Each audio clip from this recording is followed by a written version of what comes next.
कि भारतीय जनता पार्टी जो है आरजेडी के फेवर में नहीं है। हिमाचल विद्रोही होने का उन्होंने अपना जो है परिचय आपने जो डिस्कशंस हुए उसमें दिया है। उनकी नीयत में खोट है। वो चाहते हैं कि किसी भी तरह से हिमाचल की आर्थिकी के लिए जो है कांग्रेस सरकार का गला घोटा जाए। तो सिर्फ जो है हमारे यहाँ पर हमें जो है किसी किस्म का जो है रेवेन्यू अर्जित करने नहीं देंगे। कोविड में इनको अलग से पैसा मिला, सिर्फ उसके बावजूद भी ये उधार लेके घी पीते रहे और 75,000 करोड़ का भारी भरकम जो है कर्ज हमारे पे छोड़ के चले गए।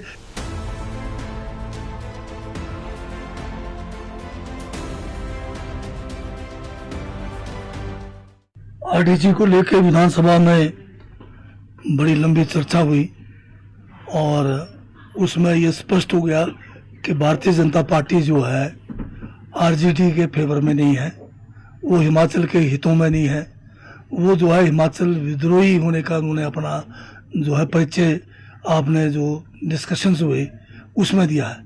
अब केंद्र सरकार से आरडीजी है या किसी भी किस्म की कोई भी सहायता अगर हिमाचल को आना है तो उसको तो वेलकम करना चाहिए।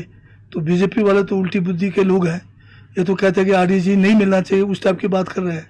तो इसका मतलब तो स्पष्ट है कि बीजेपी जो है हिमाचल के विरोधी लोग हैं। ये जैसे हम कहते हैं ये विद्रोही कहते हैं, हम देश विद्रोही, तो ये हमारा हिमाचल विद्रोही लोग हैं। ये लोग बीजेपी लेवल पे बात करने के लिए सक्षम क्या कोई सभी होते हैं सक्षम, पर बात है उनकी नीयत क्या है। उनकी नीयत में खोट है।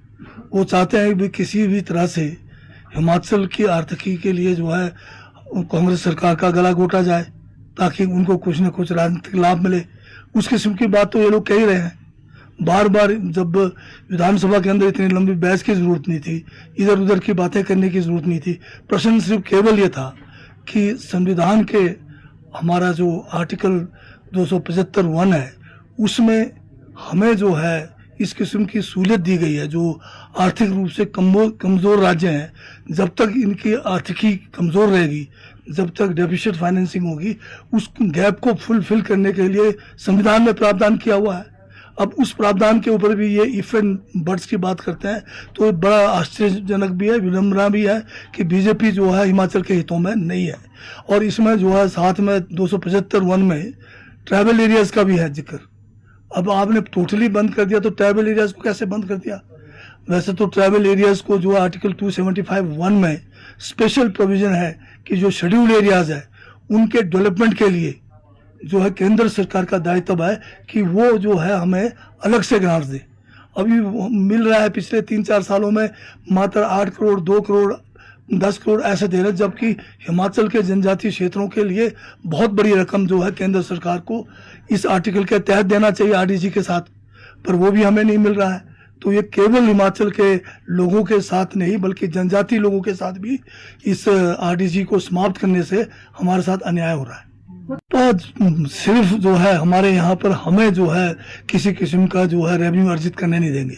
जो नुकसान इन्होंने जो है मदर ऑफ ऑल एग्रीमेंट्स किया और जो ट्रंप का किया जीरो टैरिफ पर जो है वो $500 बिलियन का जो है ट्रेड, जिसमें जो है आपके कृषि उत्पादन, जिसमें वहाँ का जो है फल भी फ्रूट भी आएगा जिस पे कोई टैक्स नहीं लगेगा, कोई रोक नहीं होगा।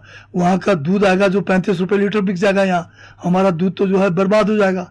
तो उसके ऊपर ये बात ही नहीं करते।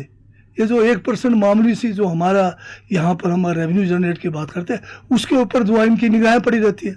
ये तो वो लोग हैं जो मौका था इनको डबल इंजन की सरकार में, इनको जो है ये कंपनसेशन भी मिल रहा था जीएसटी का, इनको जो है आरडीजी का फायदा भी मिला, सब कुछ मिला। कोविड में इनको अलग से पैसा मिला, सिर्फ उसके बावजूद भी ये उधार लेके घी पीते रहे और 75,000 करोड़ का भारी भरकम जो है कर्ज हमारे पे छोड़ के चले गए। इनको वो शर्म ही नहीं है और इतनी बेशर्मी से ये बात करते हैं, सारे हमारे ऊपर थोप रहे, खुद क्या करते रहे ये लोग। सभा से जो है इस किस्म की नीति बनाने के लिए और जो फॉरेस्ट कंजर्वेशन एक्ट 1980 है उसमें छूट देने के लिए प्रस्ताव भी भेजा केंद्र को। जब 2023 के बाढ़ के कारण हमारे बहुत सारे लोगों के हजारों जमीन बह गए, लोगों के पास अपने मकान बनाने के लिए जगह नहीं है, तो ये इस किस्म का प्रस्ताव हमने पहले पारित कर रखा है। फिर भी अभी जो सुप्रीम कोर्ट ने आदेश दिया है, शीघ्र हम जो है एक नीति बनाकर केंद्र सरकार को प्रेषित करेंगे। सर राज्य